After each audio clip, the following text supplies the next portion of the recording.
Hello friends, welcome to GK pro Telugu. ఈ వీడియోలో కూడా నేను ముఖ్యమైనటువంటి 20 జీకే క్వశ్చన్స్ మీ ముందుకు తీసుకొని వచ్చాను. ప్రతి కాంపిటేటివ్ ఎగ్జామ్లో కూడా ఇవి రిపీట్ అవుతూ ఉన్నాయి. ఓకేనా? అవేంటో చూద్దాము. Let's get started. First question: స్వాతంత్రం అనంతరం ఒలింపిక్ పథకాన్ని గెలుచుకున్న మొదటి భారతీయుడు ఎవరు? క్వశ్చన్ జాగ్రత్తగా చూడండి. ఆఫ్టర్ ఇండిపెండెన్స్ ఒలింపిక్ పథకాన్ని గెలుచుకున్న మొదటి భారతీయుడు ఎవరు? బీకే బోస్, శక్తి మజుందార్, మిల్కా సింగ్, దాదాసాహెబ్ జాదవ్. దీనికి కరెక్ట్ ఆన్సర్ ఏంటంటే ఆప్షన్ డి, దాదాసాహెబ్ జాదవ్ గారు. ఓకేనా? రెండో క్వశ్చన్ చూద్దామా. భారత పరిపాలన వ్యవస్థలో చట్టసభల విధానము బై క్యామెరలిజం ఏ దేశ రాజ్యాంగం నుండి గ్రహించారు? రెండు చట్టసభల విధానం అంటే అర్థం ఏంటంటే మనకు లోక్సభ, రాజ్యసభ అని రెండు ఉంటాయి కదా పార్లమెంటులో. ఇలా రెండు చట్టసభలు ఉండేటువంటి విధానాన్ని ఏ రాజ్యాంగం నుంచి గ్రహించాము అని అడుగుతున్నాడు. ఐర్లాండ్, దక్షిణాఫ్రికా, జర్మనీ, యునైటెడ్ కింగ్డమ్.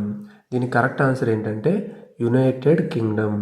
ఓకేనా? దీన్నే బ్రిటన్ అని కూడా అంటాం. ఓకే. మూడో క్వశ్చన్: జై ఆంధ్ర ఉద్యమం కారణంగా ఆంధ్రప్రదేశ్లో రాష్ట్రపతి పాలన ఏ సంవత్సరంలో విధించారు? జై ఆంధ్ర ఉద్యమం కారణంగా రాష్ట్రపతి పాలన ఏపీలో ఎప్పుడు పెట్టారు అని అడుగుతున్నాడు. 1971, 1969, 1973, 1967. దీని కరెక్ట్ ఆన్సర్ ఏంటంటే option C, 1973. Okay. Next question number 4. Vivekavardhini అను పత్రికను ఎవరు స్థాపించారు? వివేకవర్ధిని కందుకూరి వీరేశలింగం గారు, శ్రీశ్రీ గారు, ప్రకాశం పంతులు గారు, బూర్గుల రామకృష్ణ గారు.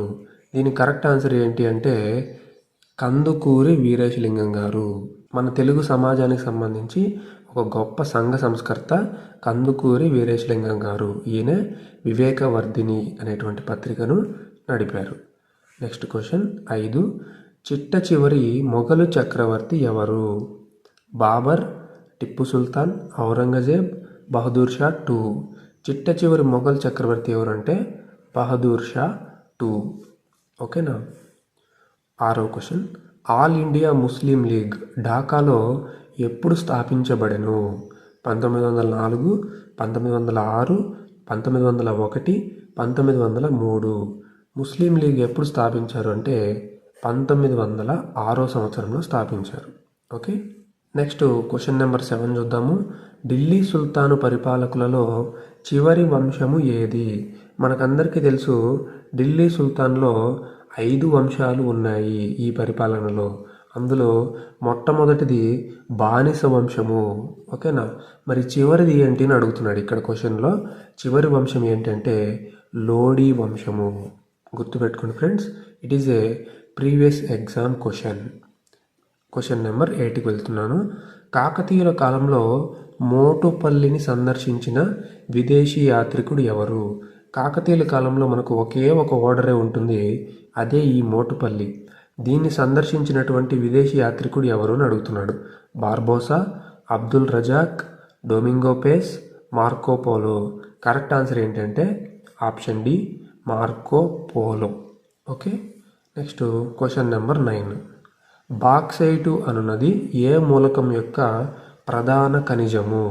Manganese, iron, silver, aluminium. Bauxite దేనికి సంబంధించిందంటే అల్యూమినియం అనేటువంటి మెటల్కు సంబంధించింది. So option D is the correct answer. Question number 10. Global వార్మింగ్కు కారణమైనది అని అడిగాడు.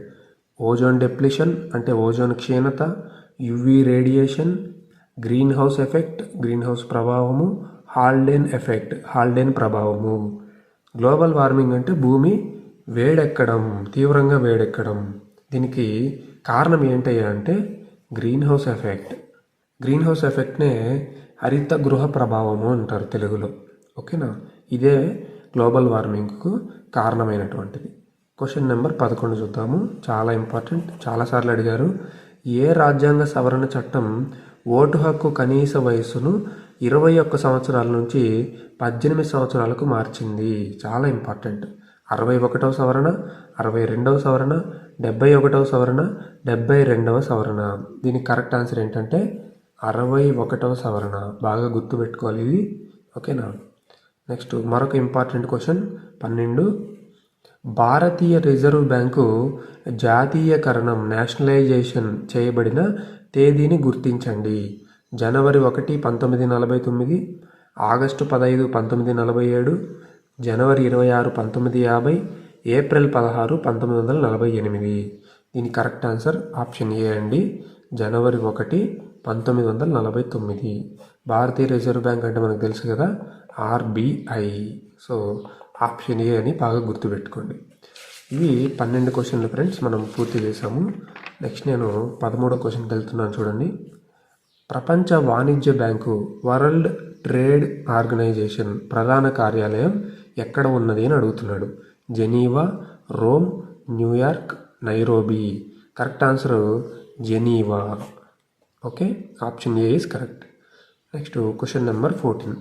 ఉత్తర మధ్య రైల్వే ప్రధాన కార్యాలయం ఇక్కడ ఉన్నది. జబల్పూర్, గోరఖ్పూర్, ఢిల్లీ, అలహాబాద్.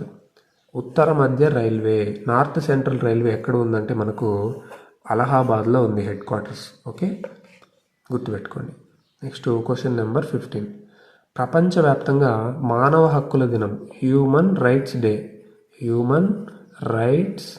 డే అన్నమాట. ఏ రోజున జరుపుకుంటారు? జూలై 14, ఫిబ్రవరి 4, డిసెంబర్ 10, సెప్టెంబర్ 29. కరెక్ట్ ఆన్సర్ ఏంటంటే డిసెంబర్ 10. ఇది కూడా మనకు రిపీటెడ్గా చాలాసార్లు అడిగారు. Okay, next question number 16. PSLV పూర్తి రూపం ఏమిటి? మనం అప్పుడప్పుడు ఇస్రో శాటిలైట్స్ పంపించింది అని వింటూ ఉంటాం. ఆ శాటిలైట్స్ పంపించడానికి మనకు జిఎస్ఎల్వి, పిఎస్ఎల్వి అనేటువంటి లాంచింగ్ వెహికల్స్ ఉంటాయన్నమాట. అందులో ఒకటే ఈ పిఎస్ఎల్వి. దీని పూర్తి రూపం ఏంటి అని అడుగుతున్నాడు. Public satellite launch vehicle, people satellite launch vehicle, polar satellite launch vehicle, production satellite launch vehicle. Correct answer ఏంటంటే polar satellite launch vehicle. Very very important.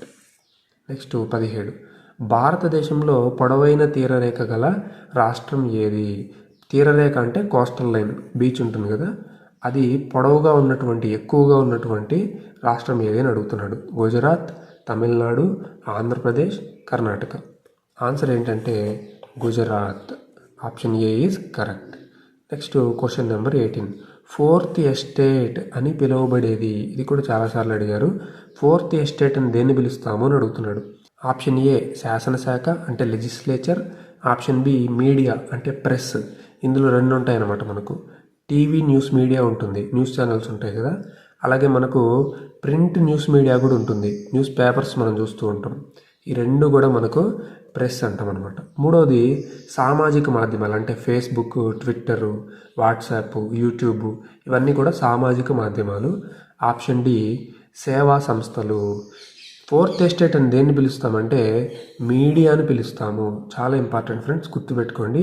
TV media, print media, ఈ ప్రెస్ ఏదైతే ఉందో దీన్నే మనము ఫోర్త్ ఎస్టేట్ అని పిలుస్తాం. Next question చూద్దామా. The closest star to solar system.